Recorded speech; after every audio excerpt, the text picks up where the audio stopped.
Welcome to Your Sport Swindon, joined by Swindon boxing trainer Paddy Fitzpatrick. How you doing, Paddy? Good, brother, you? Yeah, very good, thank you. Big show tomorrow, Christmas show, Christmas cracker. Looking forward to it? Yes, sir. Always looking forward to getting the boys out, keeping them busy. How's training camp gone with Garvey, Luke and Sam? Good, because Garvey and Duke had already just fought only a couple of months ago. So it's nice to be able to get back in and build on exactly what you were looking at in the night, thinking, okay, we want to sharpen that or bring something else through. So it's nice that we can get one back to back like this. And I'm looking forward to Sniper making his debut, because he's been training for 11 months for it. So it's nice now for him to get the opportunity to step out. So yeah. What can we expect to see from Sniper? Well, it's just about getting in there and getting the anxiousness and the nerves of the first fight out of the way. I don't think that's going to be a problem for him. Of course, he's going to feel them. I'd like my fighters to feel some kind of nerves before every fight, regardless how many fights they've had. But he's faced a lot of excellent sparring over the year with Enzo McInerney and Christoph and George and Nathan Cleverly. So he's had all those nerves to deal with over the last year, facing men like that. So it's just about getting this fight out of the way, and then he's back again in February. So that's it. Excellent. Garvey as well. He bounced back in Swindon last time with a convincing points win. What can we expect from him this time? Just more progress?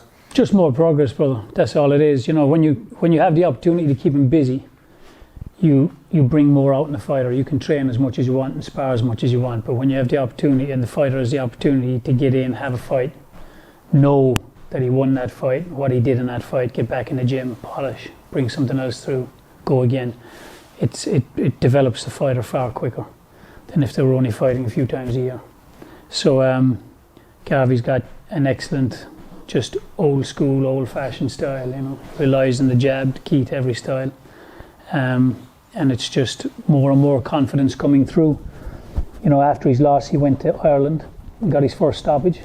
Then he come back last time and fought in front of his home crowd, so that's got that out of the way again. And now it's just looking to build on that. Yeah, and a lot of people have been talking about it, you know, the Garvey, Ryan Martin potential fight in the future. You know, your thoughts on that one right now, have they changed at all? No, my thoughts haven't changed at all. Either is Keith, who manages them. They should be fighting roughly, well, December next year is when we've set that fight for. That's 6 fights away.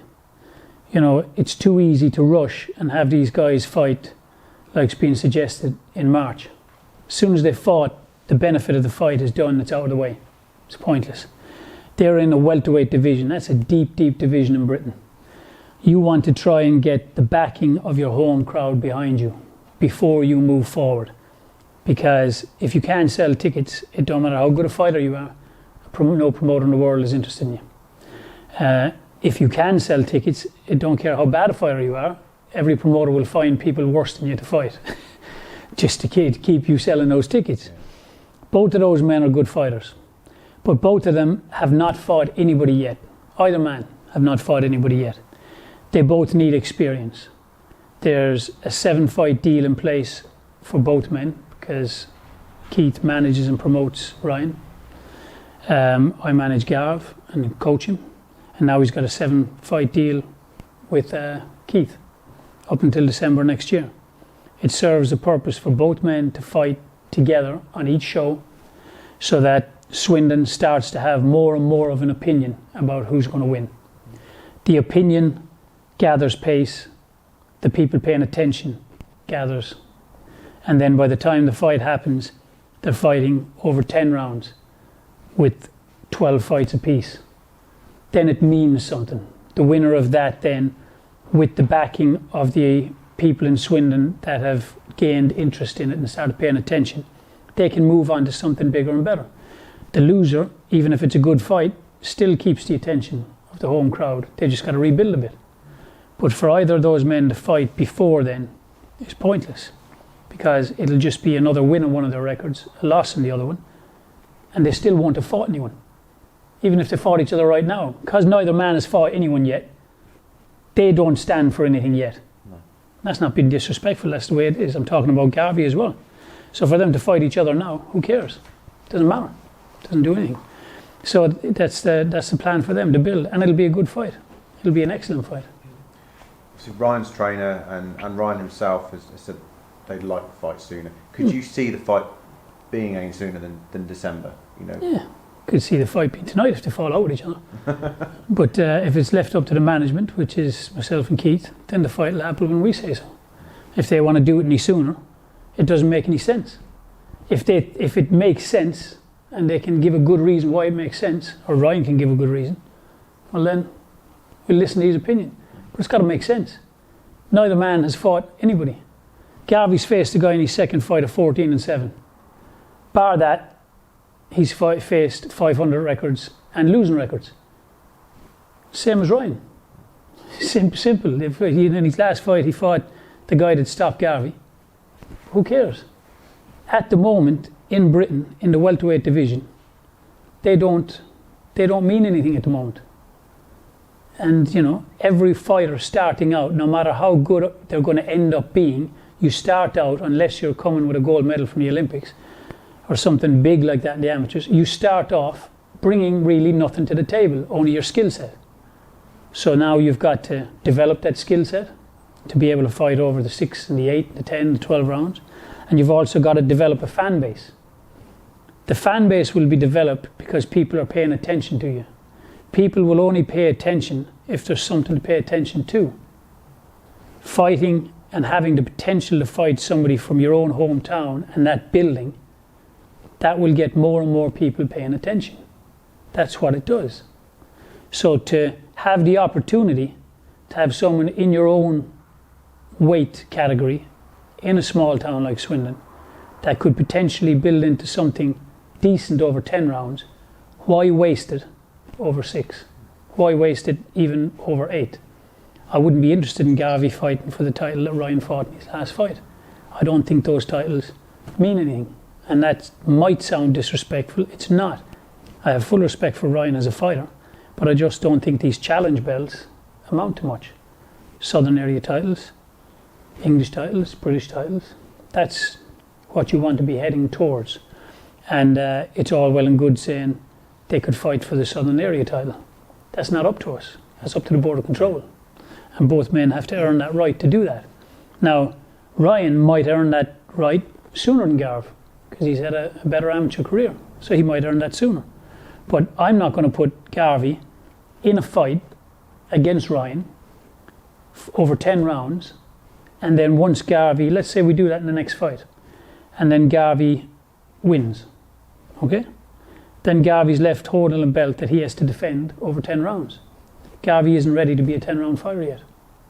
And I don't think Ryan is ready to be a 10-round fighter yet either. He's had one 8-round fight. It takes time. We all look at things differently. That's my point of view. Well, another point of view was from trainer Rich Farnan. He did a long interview with me quite recently.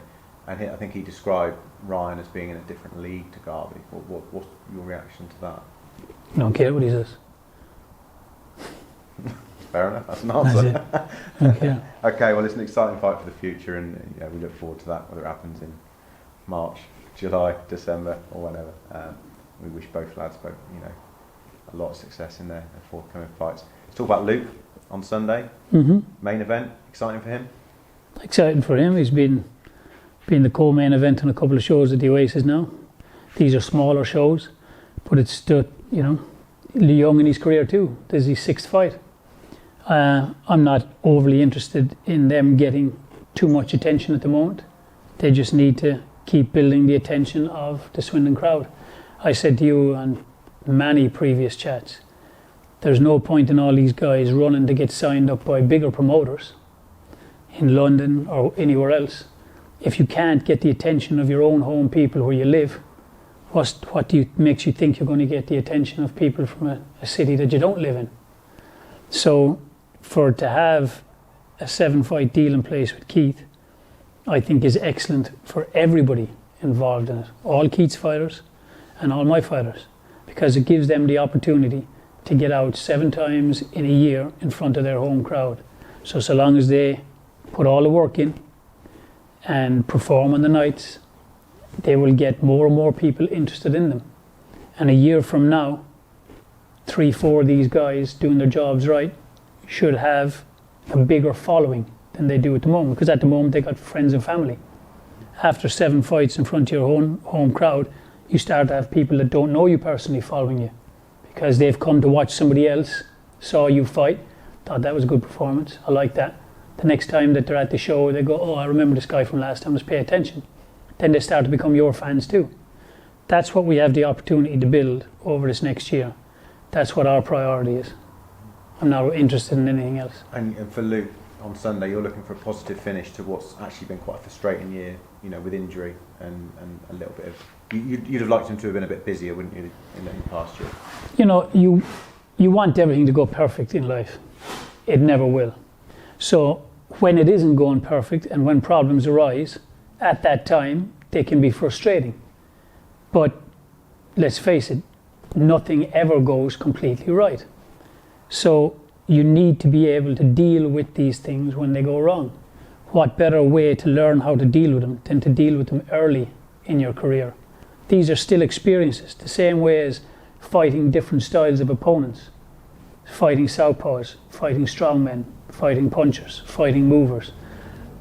You learn to fight all these opponents with different attributes, so that when you get to title level, when you meet an opponent who has 2 or 3 of these attributes all in one package, you can deal with them. Well, things going wrong in your career, that's also an experience.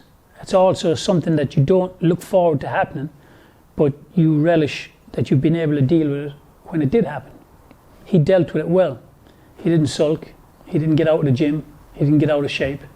He trained. He couldn't spar for a while because of the burst eardrum. He had to miss 2 fights because of it. He still kept his diet where it needed to be. Stayed in the gym, doing the shadow boxing, doing the mitts, doing the strength training. It's been a very, very productive and excellent year of learning for him. I would just look to top it off now with another win. And obviously, with the 7-fight deal, he's lots of momentum. Busy. Yeah. Lots of momentum. I've said it before, and I'm going to say it again. Really tip my hat to Keith. It's very hard, and anyone in boxing knows, to put on shows without TV costs money. If you're making money, that's just because you're working extra hard and you're getting sponsorship and that in. But it is a hard thing to do. He's done it now for 6+ years. And I think now he is on the cusp of making something significant happen. We have a 7-fight deal. I'm sure that if both of us do what we're supposed to do, we will extend that. I think that by the end of this year, Duke will be looking towards the British title. Towards the end of this year, so long as Ryan has a chat with Keith and understands the reason behind leaving the fight till then and building momentum, there'll be a good fight in those men to come. And there's no reason then why more bigger things can't happen then. British title fights in Swindon, that'd be fantastic. And I don't think we're far away, because there's more fighters in the town. I have more fighters coming through waiting to turn pro. And all the hard work is paying off now for Keith. And I'm happy for him, and I'm happy for us to be part of it. Cool. And on that note, we'll draw this interview to an end and wish you all the best of luck for Sunday. Cheers, mate. Peace.